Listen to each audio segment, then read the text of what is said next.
So today we are delighted to have with us Karen Soon, who's one of our postdoctoral researchers. And she's been doing a lot of great research around how digital inclusion interfaces with, financial inclusion interfaces with digital goods.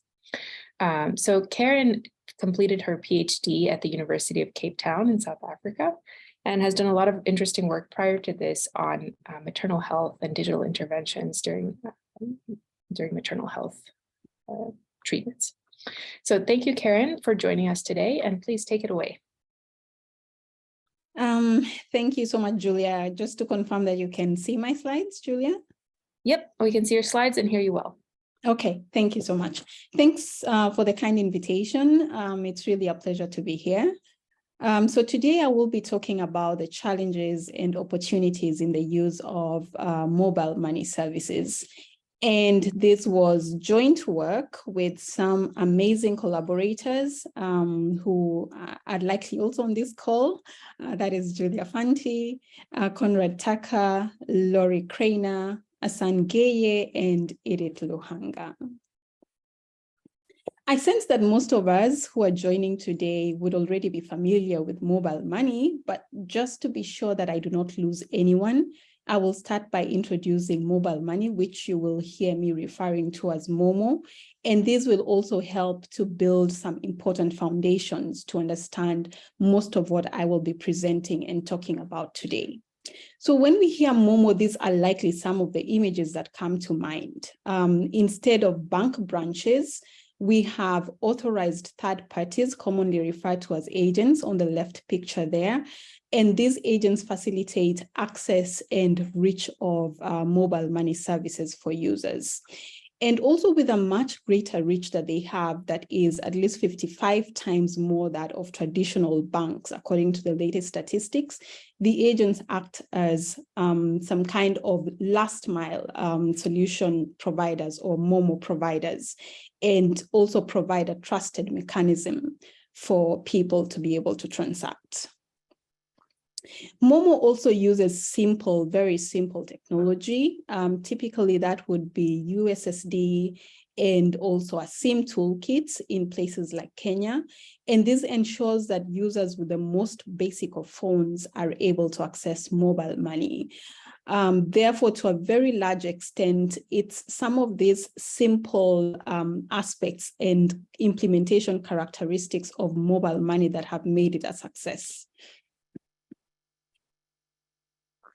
The impact has also been evident. According to the latest statistics by GSMA, there were 1.2 billion, mobile money accounts globally, 50% of which were from sub-Saharan Africa. And this just goes to show how crucial MoMo has been in reducing the number of unbanked people globally, and also contributing to the economies in these countries. For example, in Kenya, MoMo contributes, and in most other SSA countries, MoMo contributes to up to 75% of the country's GDP.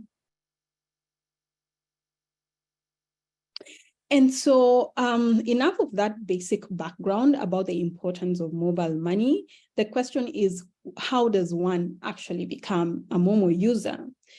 So this journey begins with a user, a person, say Bob, purchasing a SIM card at an authorized location.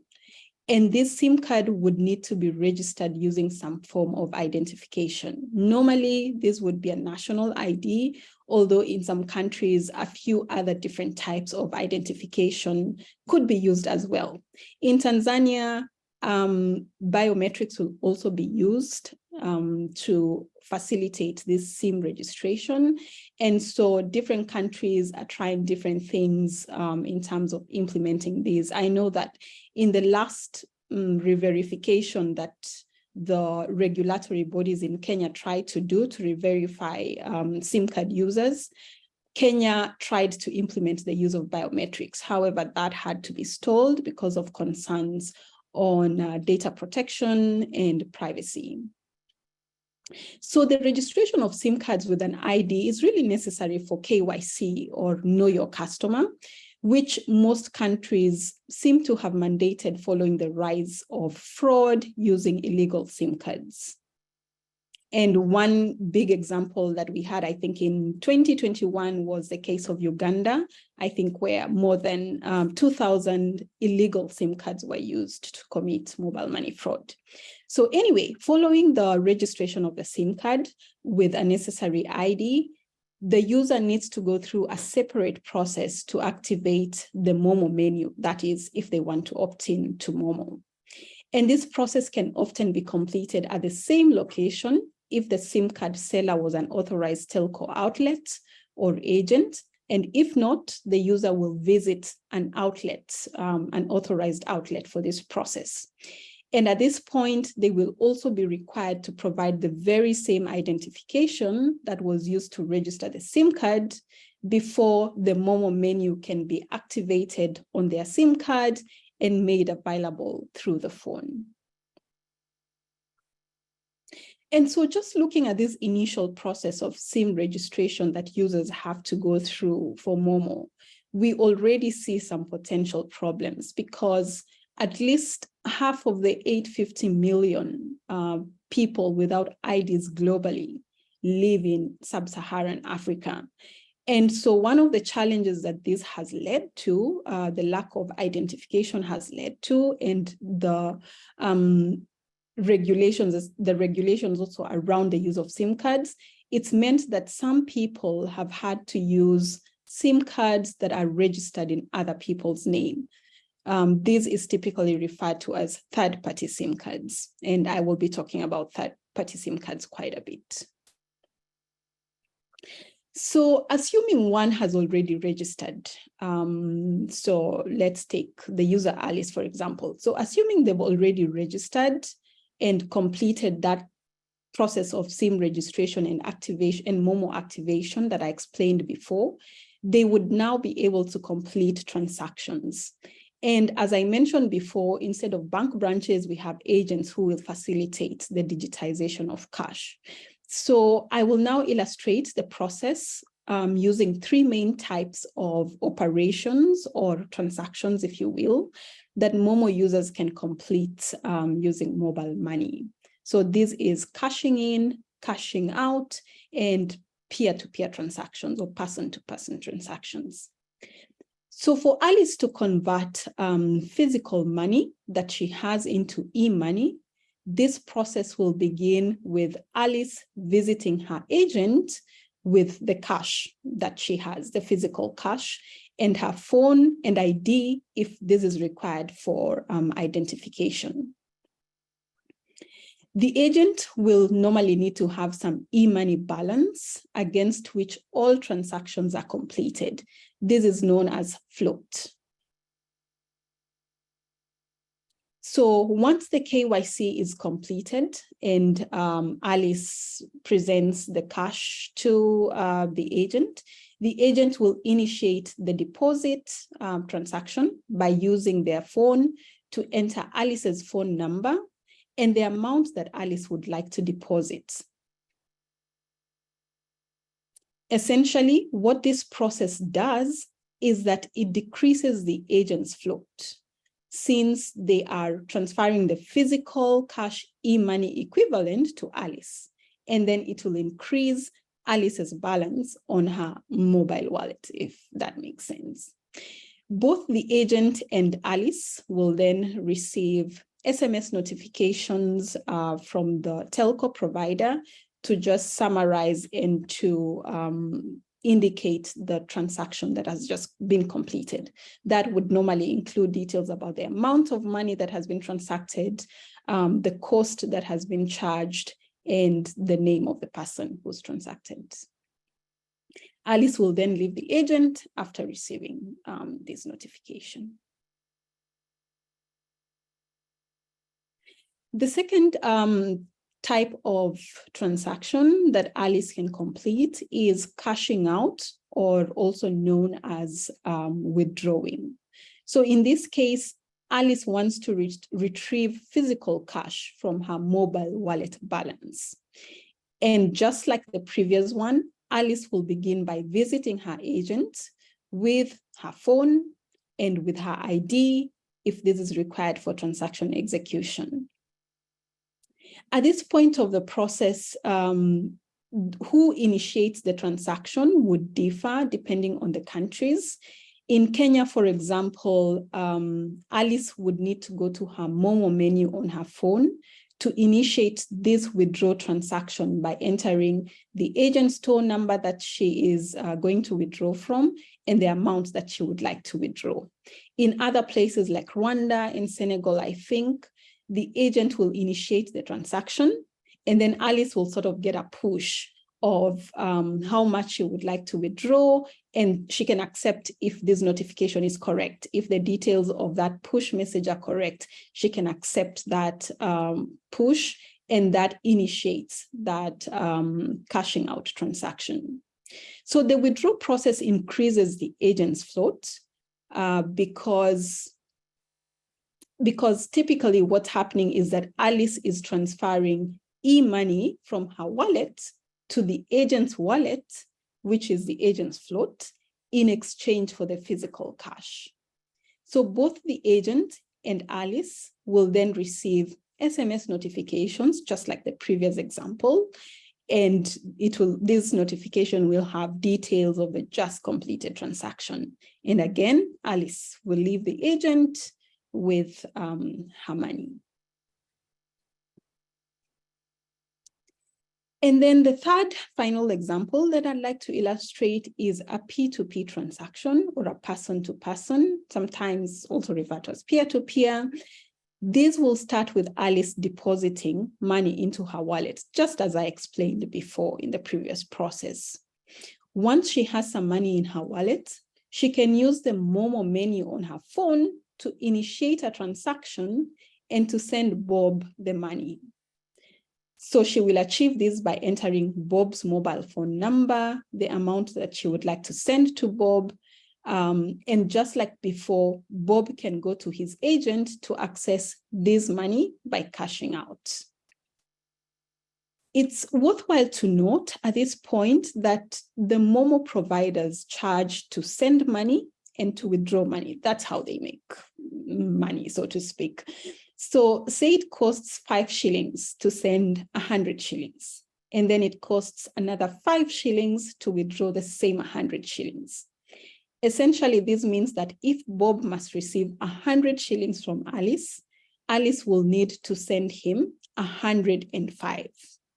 And therefore, Alice needs a minimum of 110 shillings in her wallet for this transaction. That is the 100 that she wants to send to Bob, the 5 for making this transaction, and the 5 that Bob will need to retrieve exactly 100 shillings. I'd also like to highlight the role of KYC in these processes. And as I mentioned, this depends on country. In addition to the normal process, being one where Bob and Alice need to visit the agent in person, because this facilitates authentication, they may also be required to show their physical IDs. And I think some countries that do this are Kenya, Ghana, and perhaps a few others. And this facilitates further identification and authentication. But as I pointed out earlier, lack of identification is already a well-known problem and challenge in SSA. And so this potentially already introduces challenges to this ecosystem. So whereas in reality, there is a way that Momo is supposed to work, as I have explained through these 3 different scenarios, the reality on the ground is often very different. And some of these realities have been reported anecdotally. For example, issues with float management become a reality for agents. They do not want to make too many deposit transactions, because remember that what the deposit does is that it reduces their balance, because they need to transfer the e-money from their wallet to the user's wallet. And so they cannot process too many of these, because they would run out of float. And they cannot also process too many withdrawals, because the withdrawal increases the agent's float, even though it's decreasing the user's E amount. And they cannot do too many of the withdrawals because all agents have a float limit that they are allowed to manage. So they cannot go over this float limit that they are allowed. And so agents running out of float has been reported to be one of the main reasons, for example, that users would leave their money with the agent for them to complete the transaction later. And network unavailability, given that Momo leverages on telco infrastructure, is also a common reason for leaving money. And just using this example still, while we have this diagram on the screen, typically users, Alice and Bob, should be able to complete P2P transactions without involving the agent, as you can see.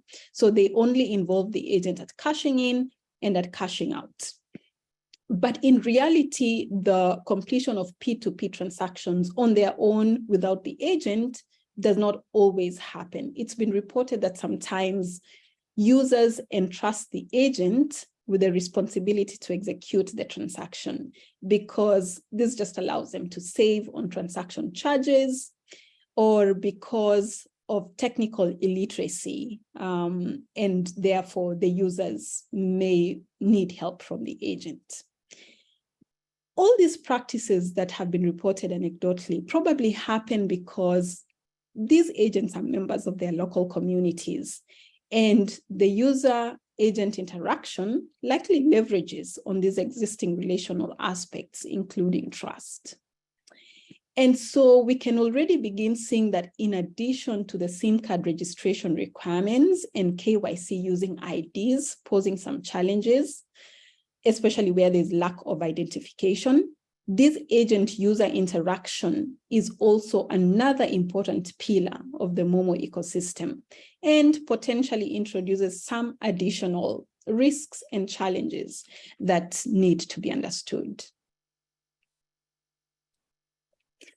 And so in our work, we wanted to understand the motivations behind Momo user practices, given that some of these practices that I have pointed out seem to have inherent risks.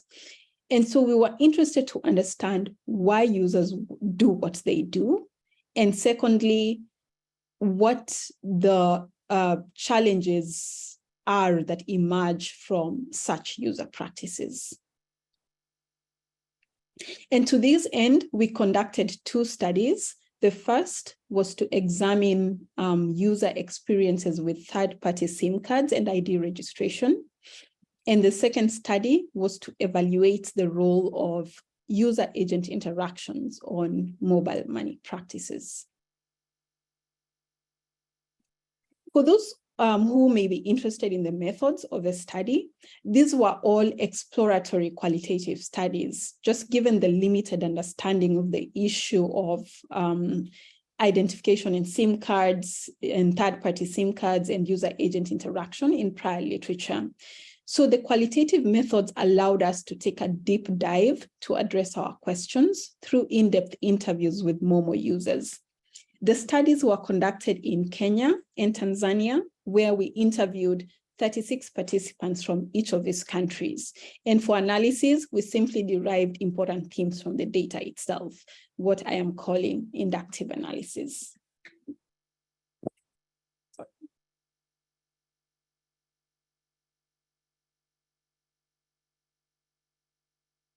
And now onto our findings. First, I will talk about why Momo users do what they do, which was the first question that we posed. Our first finding reveals that challenges with ID registration motivate Momo identification workarounds. So in both Kenya and Tanzania, the data revealed that people required multiple attempts of ID registration to be successful in getting an ID. And the only reason, or one of the only reasons that most people kept trying for an ID despite the frustration of multiple attempts was because the ID was critical to their being and livelihood. So for example, getting work, being paid, and just accessing services, not necessarily Momo, but other government services as well. And so this one user said, if having an ID was not mandatory, I would have left it. So not having an ID at the time of registration for reasons like being underage was one of the main reasons that the people we spoke to had a third-party SIM card. And this was mostly accessed through family ties and other social relationships, but also through pre-registered SIM cards that they would purchase from the agents. So in a sense, the challenge with access to IDs to facilitate SIM registration seems to have encouraged the culture of illegal sale of pre-registered SIM cards. And I know this is quite a thing that many countries are trying to battle and to address. And so that same lack of IDs also resulted in people buying such SIM cards because it was just convenient. However, this was not the only barrier to having a SIM card in one's name. Most participants experienced recurrent challenges at the different stages of the ID registration journey. While some of the challenges related to insufficient resources, others related to processing delays and ID tracking challenges. And this meant that people had to make multiple visits to the local government offices to check if their IDs had been processed and had arrived from the National ID Authority services that generally were tasked with printing these cards.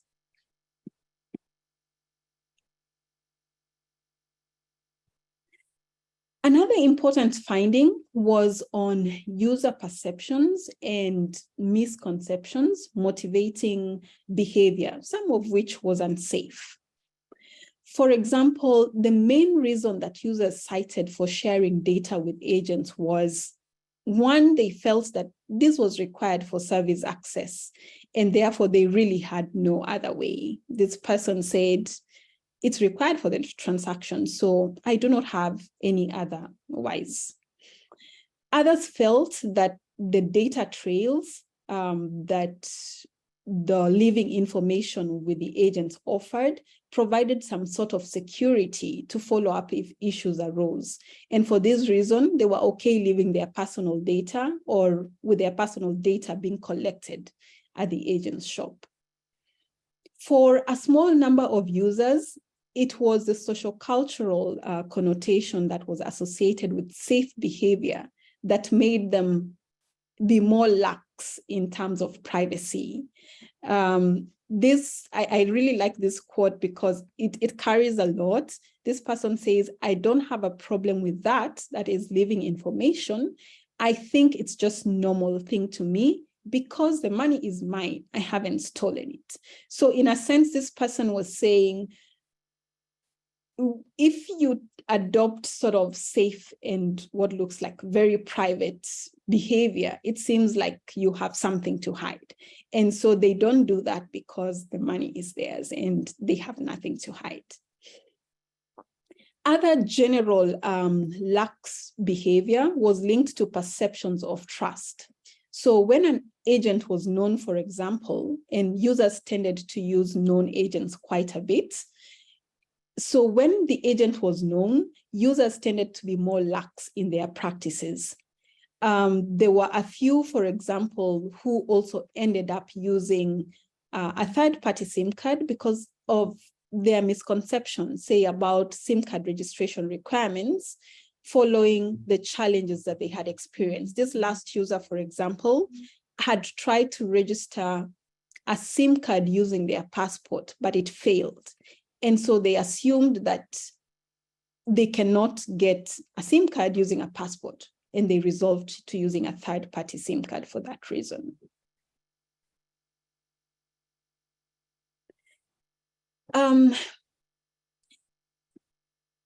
The next challenge that we observe is that there are challenges in the Momo ecosystem, and these challenges include privacy and security ones that necessitate workarounds. So these workarounds or alternative workflows that users and agents worked amongst themselves were really to resolve and to mitigate for some of the challenges that people experienced. This graph is an attempt to summarize the challenges that users spoke about. And as you can see, some of them were more common than others. For the most common one, which is the first one from the bottom, that is convenience and time saving. If I was to pick two words that stood out as we analyze the data about convenience and time saving, it would be hurry and busy. So users sent other people, for example, like a child, to go to transact on their behalf at the agents because they were busy, or they left money with the agent because they were in a hurry. And then, as you can almost expect, and as I spoke before about telcos and the Momo providers charging for transactions, most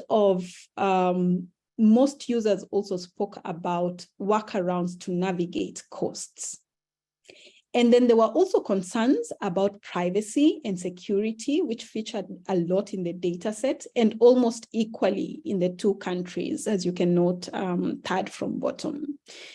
I will be talking about that a little later, and so I won't say much about it now. But I also mentioned the challenges with float and network unavailabilities before, and our data confirmed that this was actually a challenge in most countries, in the two countries, that affected both rural and urban participants almost equally. Although this also largely depended on which network the users were on in Tanzania. Some networks in Tanzania were more accessible in urban areas, but less present in rural areas. So participants often used the network that was more accessible there. So we observed that in rural Tanzania, one network was more common, whereas in urban Tanzania, one network was more common among users.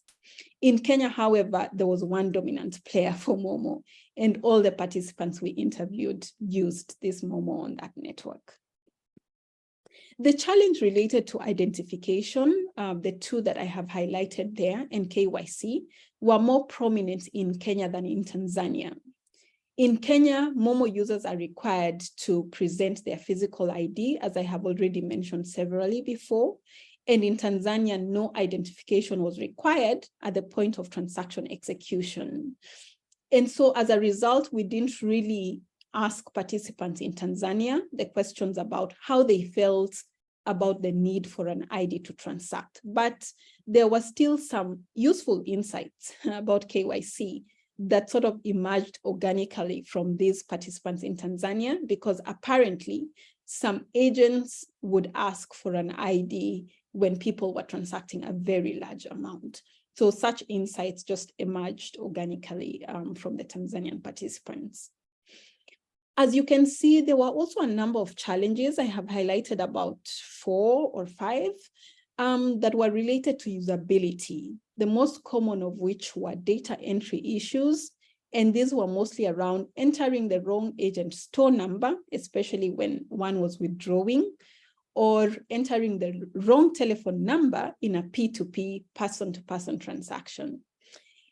And there were also problems with users finding the interfaces challenging and complex to use, and therefore finding alternative workarounds like relying on agents for help. So I will now illustrate 2 sets of workarounds, one that was motivated by cost avoidance and those that were motivated by the desire for privacy and for security. So say Alice wants to send Bob some money, but both of them want to save on Momo transaction charges, or maybe Bob is not a registered Momo user. The ideal process for P2P transactions, as I mentioned before, is for Alice to initiate the transaction from her phone and send money to Bob's wallet, who will then access the physical cash by withdrawing the money from his agent before the agent can hand him the physical cash. However, to navigate the problems that I have raised for navigating transaction charges, or maybe Bob is not a registered user, Alice could decide to directly withdraw from Bob's agents. And that allows Bob to collect the physical cash instead, without going through all the hoops of confirming their identification and without them having to pay withdrawal charges.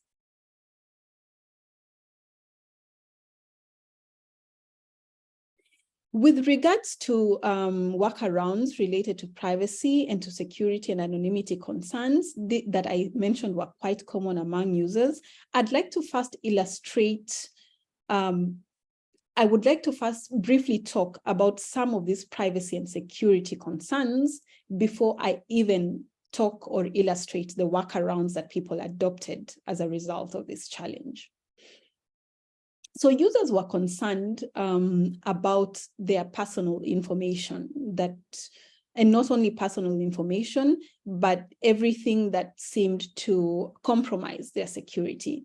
For example, they felt that agents could sometimes use their details inappropriately, such as using their ID to register other SIM cards without their knowledge and without their consent. The users also spoke strongly about their information being shared with third parties like politicians, and therefore receiving unsolicited messages. And being from Kenya, I know that this is quite common. I receive a lot of unsolicited messages, for example, from politicians every time we are nearing an election or something important in the country. Some were also concerned that the details they left with agents could easily add up to a level and to an amount that could be easily used by fraudsters to commit crimes, such as identity theft. So if you have left bits and pieces of information and a fraudster is able to collect that, they can quickly piece up all that, and it makes it easier to just commit some kind of identity theft. And then there were also those who spoke about the lack of anonymity. And this one person spoke about how they didn't want to be profiled ethnically or religiously because of the information that showed or reflected every time they transacted, which included their name.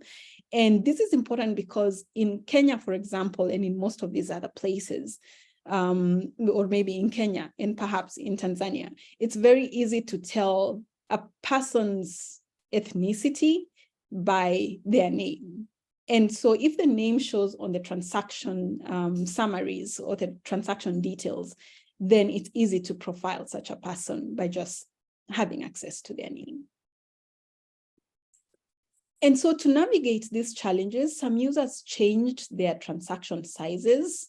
And this has got to be one of my favorite quotes. This person said, if the transaction is very large, I divide it into 2, maybe 3 times. Maybe do one transaction here that is at one agent, and then go to another agent like that. I do it for security reasons.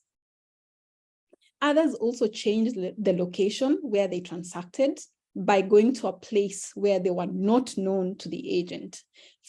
So where a person had a huge amount to transact, sometimes they would intentionally avoid the agent that knows them, and they would go to an agent who does not know them for their security.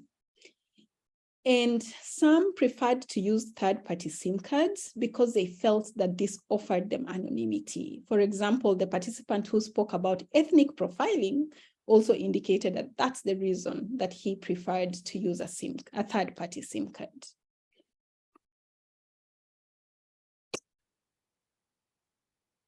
Even though most of the users believed that KYC was necessary for security, our finding number 4 indicates that most people felt that identification requirements were cumbersome, and this motivated different types of workarounds.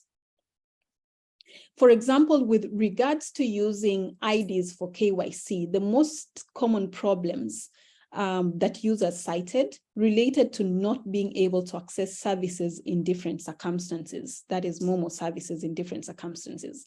Like, for example, when one had lost their ID or because of the sheer unavoidable realities of sometimes forgetting to carry their ID. As a result, users and agents worked together to both modify what was provided and how it was provided.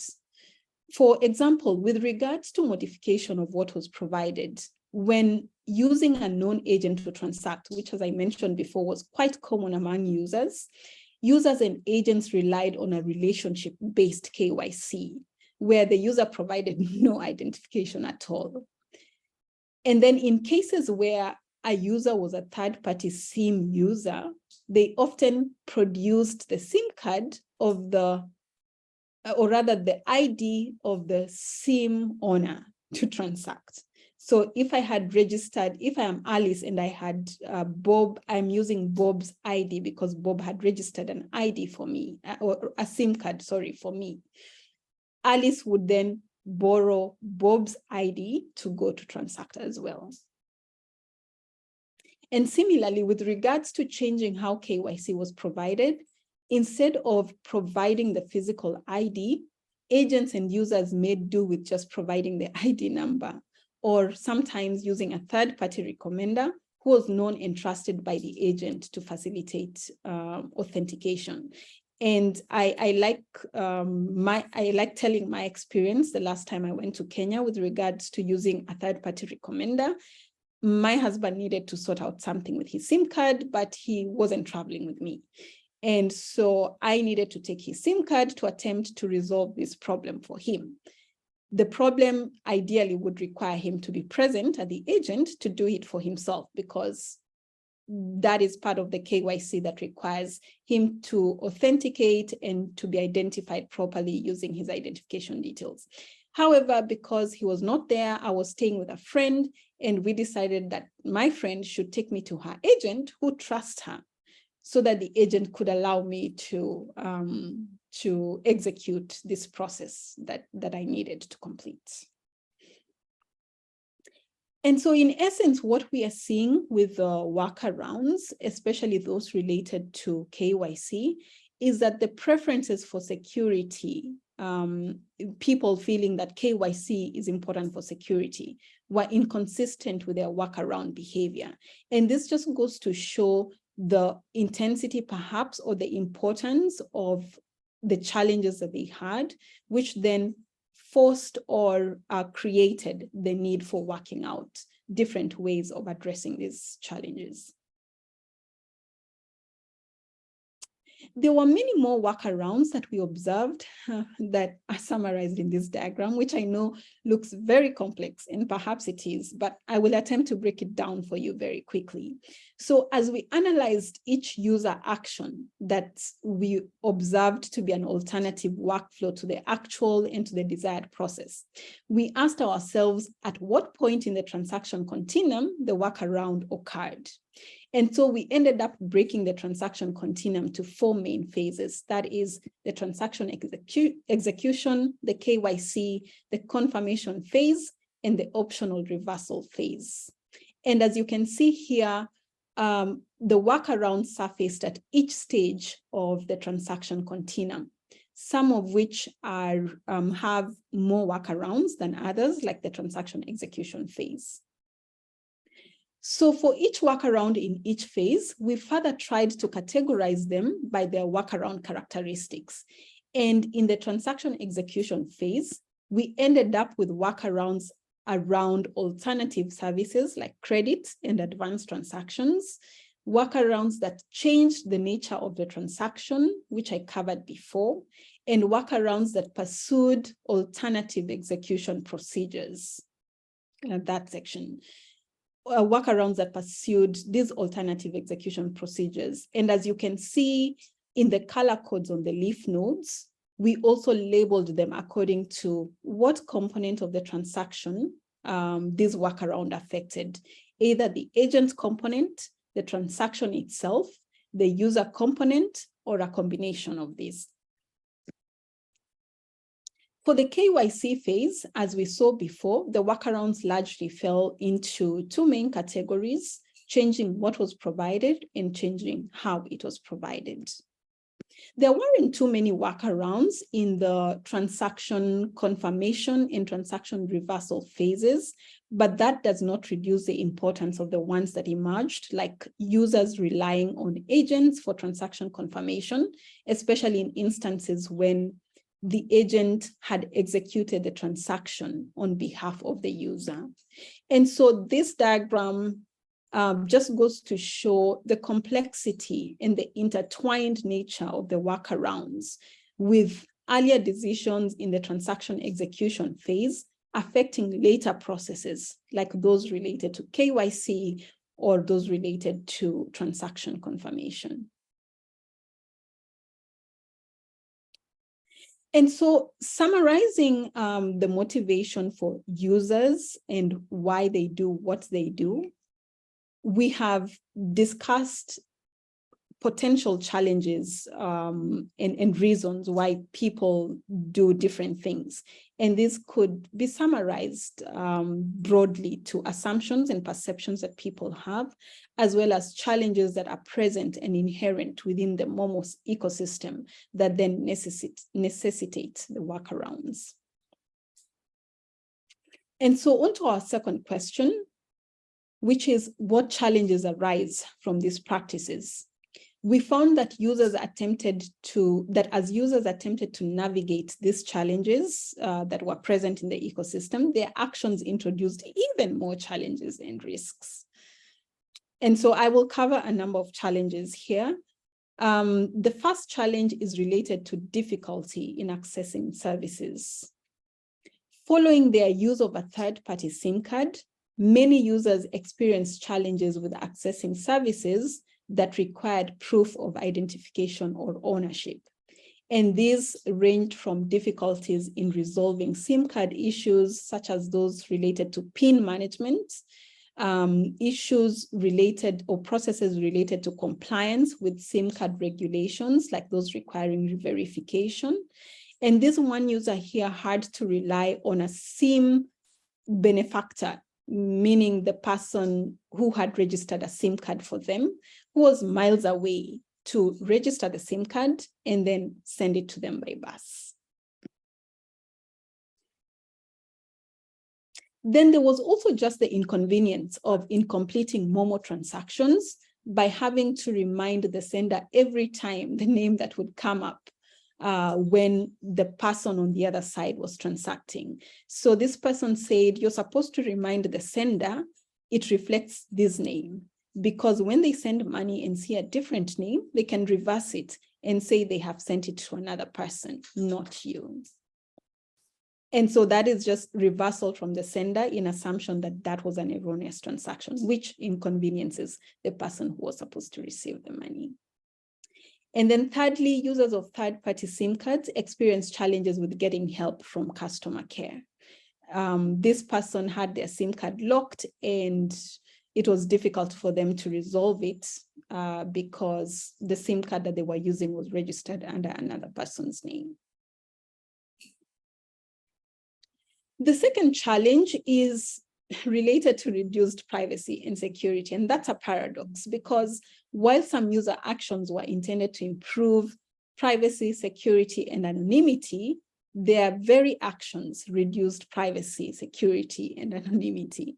So some third-party SIM card users, for example, spoke about being implicated for crimes that they did not commit.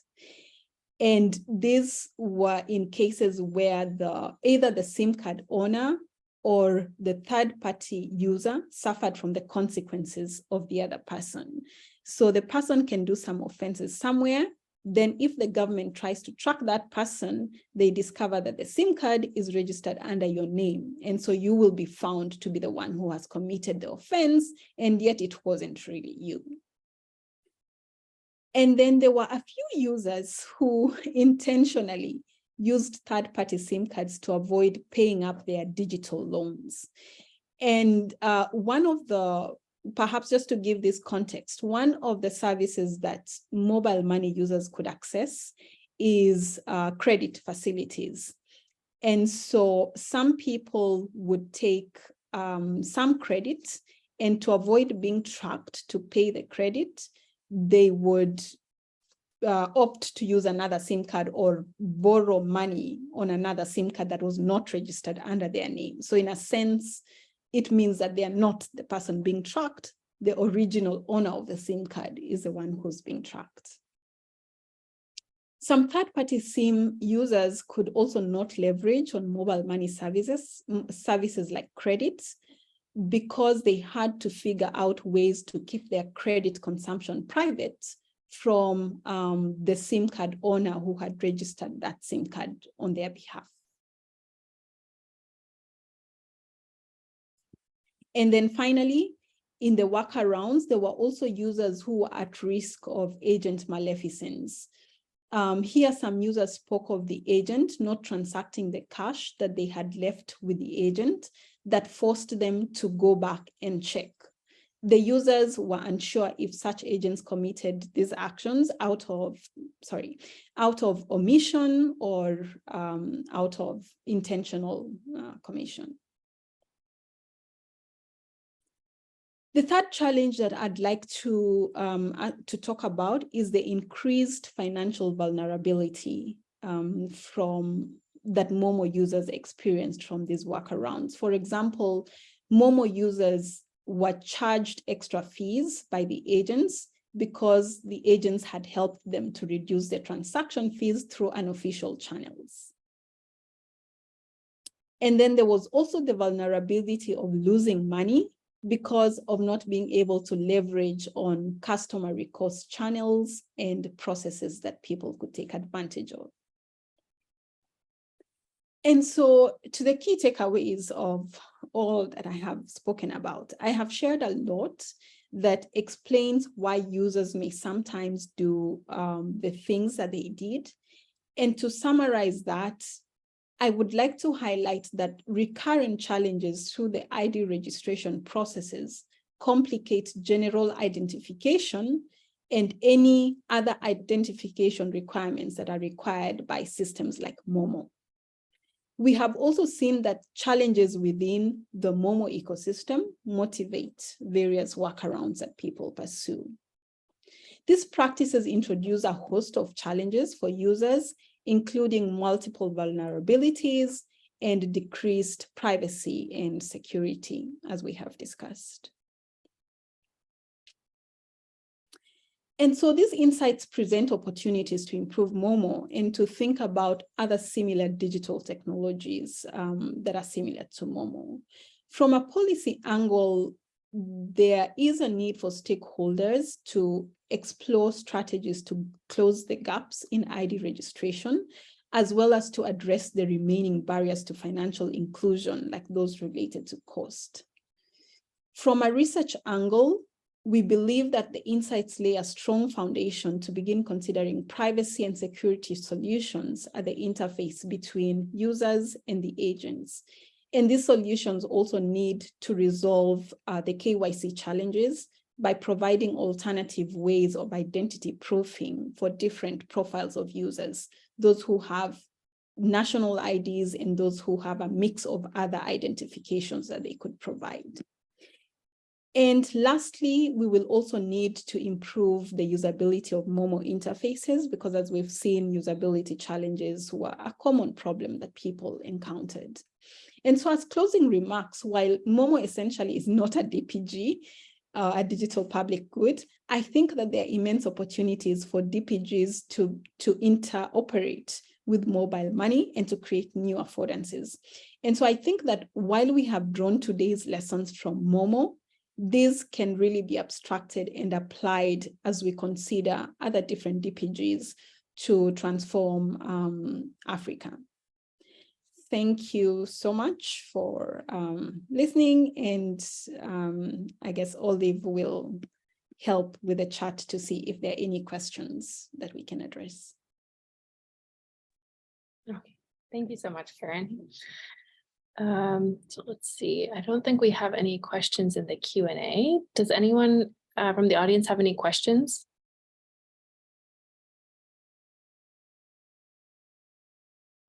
Maybe I'll go ahead and ask one while we're waiting. If you do have questions, feel free to throw them in the chat, and Olive will bring you in to let you unmute yourself. So could you comment a little bit more on the use of third-party references? Like, do you think that there should be some kind of restrictions on who is allowed to be a reference? Should we be trying to like formalize that process a little bit more? That is a catch-22, I think. I think that there is possibility and room for us to formalize who can be references, because this is one way that I mean, the agent-user interaction is an ecosystem of trust. And I think there is room to potentially leverage on relationships that exist within the community, because where there's lack of identification, there's potentially other things that could work to authenticate and to identify users. And so formalizing this process of who can be a reference, I think would be useful to the Momo ecosystem at large, and perhaps to other areas and spaces that require identification of users with limited identification information. Thank you. We have a question in the chat from Collins. Can we bring Collins into the main webinar so he can ask his question live? Olive?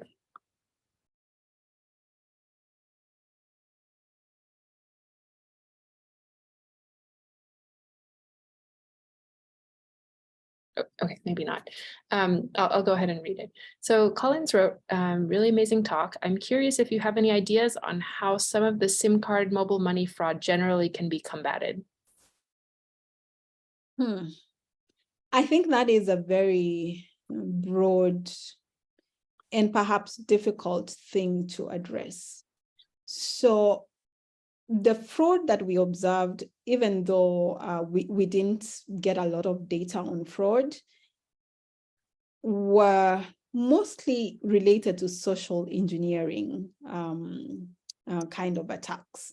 And so this would be people being told they have won some money in a lottery, or being sort of spoken into providing some personal details and information and actually transferring money to the fraudster.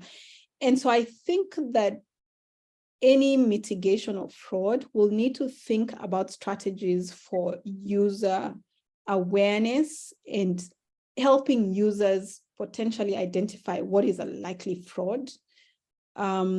But at the same time, I think there's a lot that Momo and telco providers can do to help to mitigate the fraud, the types of frauds in the space.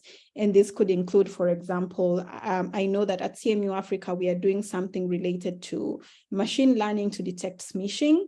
And so those are some of the potential solutions that telco providers could work with researchers to develop to help users to mitigate fraud. Makes sense. Thank you. Do we have any other questions?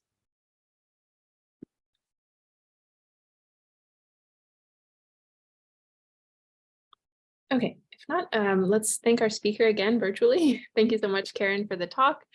And we will see you all hopefully next month. Okay, thank you. Much everyone. Bye.